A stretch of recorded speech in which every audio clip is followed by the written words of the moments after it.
Hey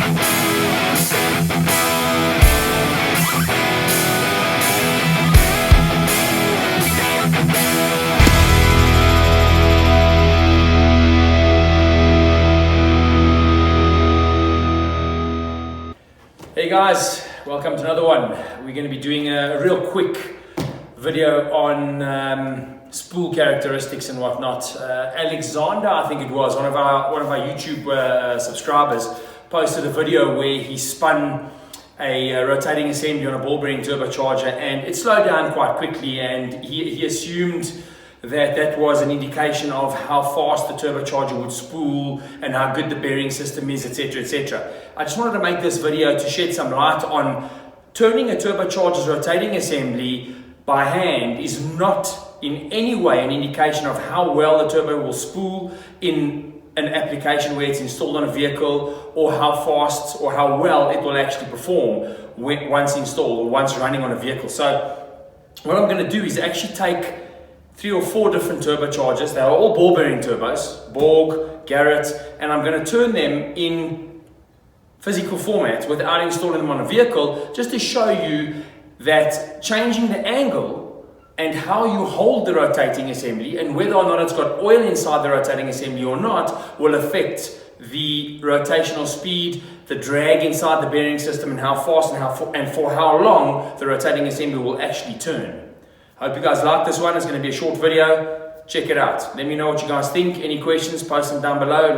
Like, subscribe. Catch you next time. Okay, ready? Okay guys, so I've got 3 turbos on the bench here.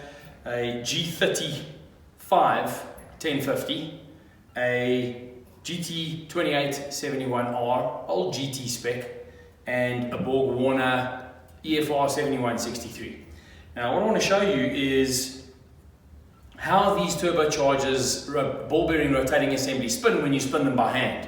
But then I'm going to throw a curveball at you just to show you that it's not an indication as to the performance or the spool characteristics of these turbochargers once installed. It has absolutely nothing to do with it. So spinning a rotating assembly whilst holding a turbo in your hand is not going to give you an indication of how fast it will spool.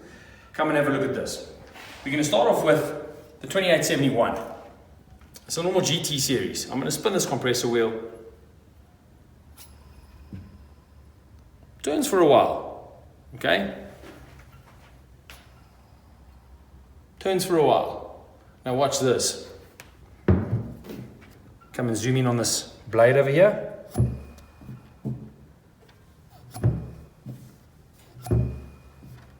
I'm not spinning it softly, I'm giving it quite a whirl. So how come it spins so much less as opposed to when held linearly? Or it's considerably more, isn't it? It's all got to do with the drag in the bearing system depending on the angle of the turbocharger. You will find the same characteristic with all of these turbos. If you have a look at the Borg Warner, for example, I mean, if I just pick up the turbo and I move it, the compressor wheel's already turning. So, also ball bearing, hold it up. Hold it up, check the turbine side. Now, hold it upside down. Have a look at that. Can you see the blade? Let me show you a G35 1050. I'm giving this a whirl, guys.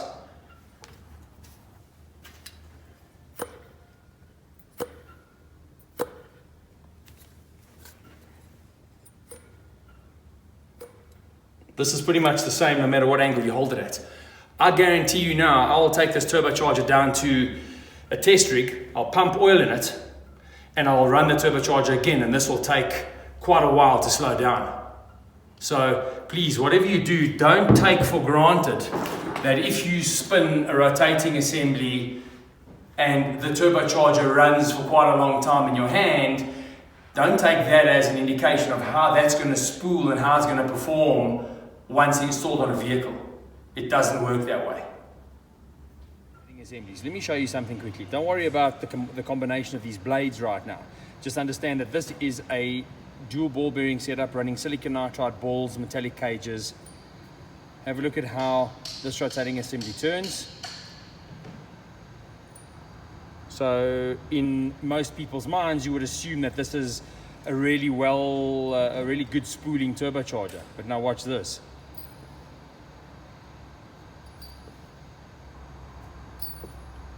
How come it slows down so much as opposed to that? Once again,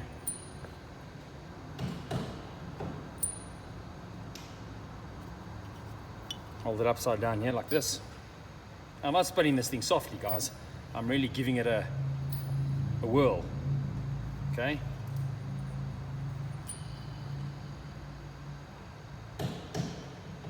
So the point I'm trying to make here is one that just because the turbocharger turns with as little drag as possible in a format when it's outside of a box does not indicate whether or not this is actually a fast spooling turbocharger. It has got nothing to do with the performance of the turbocharger or how fast it's going to spool.